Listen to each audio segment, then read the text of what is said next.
সবাইকে স্বাগত আর একটা নতুন ভিডিওতে। আইএসএল এর প্লে অফ রাউন্ড বাকি রয়েছে, তবে আইএসএল এর প্লে অফ রাউন্ড বাকি থাকলেও পরের মরশুমের দল গঠনের প্রস্তুতি শুরু করে দিয়েছেন প্রত্যেকটা দলের রিক্রুটাররাই। তার মধ্যে ইস্টবেঙ্গল কিন্তু বেশ কিছু ফুটবলারকে টার্গেট করছে, তো সেই সব ফুটবলারদের নিয়ে কিন্তু আজকের ভিডিওতে ডিসকাস করব।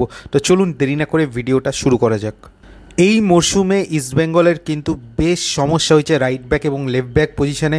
রাইট ব্যাক পজিশনে মোহাম্মদ রাকিবের পারফরমেন্স সেরকম দারুণ কিন্তু ছিল না, আর অন্যদিকে লেফট ব্যাকে প্রথমে নিশু কুমারের একটা দীর্ঘ সময় চোট এবং পরের দিকে লালচুং নুঙ্গাকে খেলালেও লালচুং নুঙ্গার যে কার্ড দেখার প্রবণতা এবং বিভিন্ন অন্যান্য খেলোয়াড় যারা রয়েছেন যেরকম প্রভাত লাকড়া বা অন্যান্যরা যারা ছিলেন তারা কিন্তু কেউই ওই পজিশনে খুব একটা নজর কাটতে পারেননি।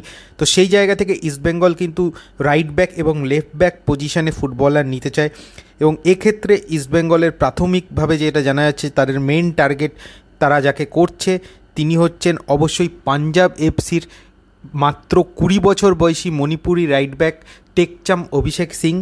টেকচাম অভিষেক সিংয়ের যেটা পজিটিভ পয়েন্ট প্রথমেই আসবে সেটা অবশ্যই তার বয়স, মাত্র 20 বছর তার বয়স, এবং তিনি কিন্তু রাইট ব্যাকের সাথে সাথে লেফট ব্যাক পজিশনেও খুবই স্বাচ্ছন্দ্যে খেলতে পারেন।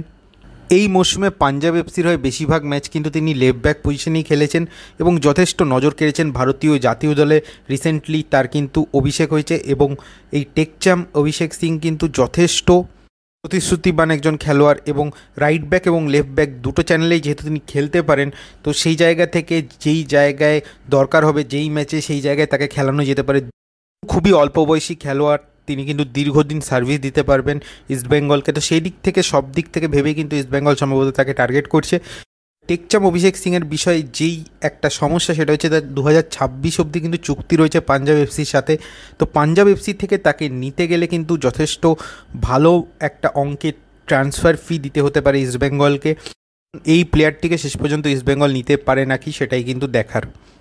এছাড়াও নর্থ ইস্ট ইউনাইটেডের 25 বছর বয়সী লেফট ব্যাক বোয়ান থানলুং সামতে তাকে কিন্তু টার্গেট করতে পারে ইস্টবেঙ্গল, এরকম খবর রয়েছে। যদিও মে 31, 2026 অবধি তারও কিন্তু চুক্তি রয়েছে নর্থ ইস্ট ইউনাইটেডের সাথে, এবং নর্থ ইস্ট ইউনাইটেডে এই সিজনে কিন্তু খুবই একজন গুরুত্বপূর্ণ খেলোয়াড় ছিলেন সামতে, তো সেই জায়গা থেকে তারা ছাড়তে চাইবে কিনা সেটা নিয়ে কিন্তু সন্দেহ রয়েছে। এছাড়াও পাঞ্জাবের অন্যতম খেলোয়াড় 24 বছর বয়সী ভারতীয় খেলোয়াড় নিখিল প্রভু, তাকেও কিন্তু ইস্টবেঙ্গল টার্গেট করতে পারে এরকম খবর রয়েছে। সেন্টার ব্যাক পজিশনে খেলতে পারলেও নিখিল প্রভু কিন্তু পাঞ্জাবের হয়ে এই সিজনে বেশিরভাগ ম্যাচ ডিফেন্সিভ মিডফিল্ডে খেলেছেন এবং তার পারফরমেন্স কিন্তু অনেকেরই নজর কেড়েছে এবং অনেক আইএসএল দলই কিন্তু তাকে টার্গেট করছে। আর যেহেতু নিখিল প্রভুরও কিন্তু 2026 অবধি কন্ট্রাক্ট রয়েছে, তো সেই জায়গা থেকে নিখিল প্রভুকে যদি সই করাতে হয় তাহলেও কিন্তু একটা হেফটি ট্রান্সফার ফি দিতে হবে ইস্টবেঙ্গলকে।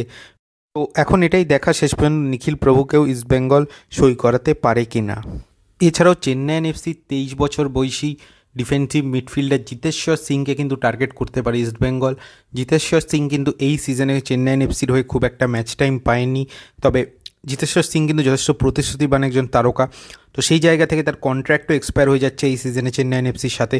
তো যেহেতু নিজেদের ডিফেন্সিভ মিডফিল্ডে ভালো খেলোয়াড়ের অভাব রয়েছে, তো সেইটা ঢাকার জন্য কিন্তু জিতেশ্বর সিংকেও সই করাতে পারে ইস্টবেঙ্গল।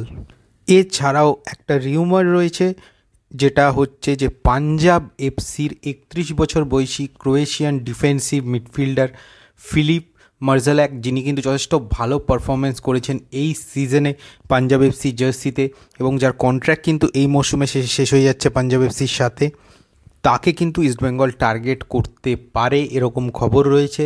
এবং 4টে গোল তিনি এই সিজনের আইএসএলে করেছেন, এছাড়াও কিন্তু 2টো অ্যাসিস্টও করেছেন, গোল করার ক্ষেত্রে তার যথেষ্ট ভূমিকা রয়েছে। ডিফেন্সিভ মিডফিল্ড ছাড়াও তিনি সেন্ট্রাল মিডফিল্ড এবং সেন্টার ব্যাক পজিশনেও খেলতে পারেন। ক্রোয়েশিয়ার জাতীয় যুব দলের বিভিন্ন স্তরে তিনি খেলেছেন। শুধু আইএসএলই নয়, ডুরেন কাপেও কিন্তু তার 2টো গোল এবং 3টে অ্যাসিস্ট ছিল, এবং এই সিজনে তিনি কিন্তু পাঞ্জাব এফসির মিডফিল্ডে অ্যাটাকিং মিডফিল্ডে দায়িত্বেই বেশিরভাগ ম্যাচ খেলেছেন এবং সেখানে কিন্তু দুরন্ত পারফর্মও করেছেন। যদিও ডিফেন্সিভ মিডফিল্ডার হিসাবে 192টি ম্যাচ খেলার অভিজ্ঞতা রয়েছে এই ফিলিপের। এখন বিষয়টা হচ্ছে ইস্টবেঙ্গল এই প্লেয়ারটিকে টার্গেট করবে কিনা সেটাই দেখার। আর যেহেতু ইস্টবেঙ্গলের মিডফিল্ডে সৌভিক চক্রবর্তীর যথেষ্ট বয়স হচ্ছে এবং তার বিকল্প সেভাবে নেই, জিকসন সিং আসলেও কিন্তু সৌভিক চক্রবর্তীর জায়গাটা তিনি নিতে পারছেন না, দেখা যাচ্ছে এটা যে সৌভিক চক্রবর্তী ইনজিওর্ড হলে বা কার্ড দেখলে কিন্তু দল বিপদে পড়ছে, তো সেই জায়গায় একজন ভালো মানের ডিফেন্সিভ মিডফিল্ডার দরকার এবং সেই জায়গা থেকে সেখানে কিন্তু বিদেশি একজন মিডফিল্ডার আসলে অনেক ভালো হয় এবং তিনি যদি অ্যাটাকিং পার্টেও ভালো ভূমিকা নিতে পারেন বা সেন্ট্রাল মিডফিল্ডে ভালো ভূমিকা নিতে পারেন বা দরকার হলে ডিফেন্সে একটা নিজের কন্ট্রিবিউশন রাখতে পারেন, সেন্টার ব্যাক পজিশনেও খেলতে স্বচ্ছন্দ হন, তো সেই জায়গা থেকে ইস্টবেঙ্গলের জন্য কিন্তু সেটা খুবই ভালো অপশান হবে। এখন ইস্টবেঙ্গলের মাল্টিপল টার্গেটস রয়েছে, তবে এই প্লেয়ারটিকে ইস্টবেঙ্গল টার্গেট করতে পারে এরকম খবর কিন্তু রয়েছে। এখন শেষ পর্যন্ত এটাই দেখার যে এই ফিলিপকে ইস্টবেঙ্গল টার্গেট করে কিনা এবং তাকে টার্গেট করলেও তাকে নিতে সামর্থ্য হয় কিনা, সেটাই কিন্তু এখন দেখার। এই ভিডিওটা এ পর্যন্ত রাখছি। ভিডিওটা ভালো লাগলে অবশ্যই লাইক শেয়ার এবং কমেন্ট করবেন এবং যারা আমার চ্যানেল নতুন এসেছেন বা আমার চ্যানেলটিকে এখনও সাবস্ক্রাইব করেনি প্লিজ আমার চ্যানেলটিকে সাবস্ক্রাইব করে দেবেন। তো চলুন এখনকার মতো টাটা।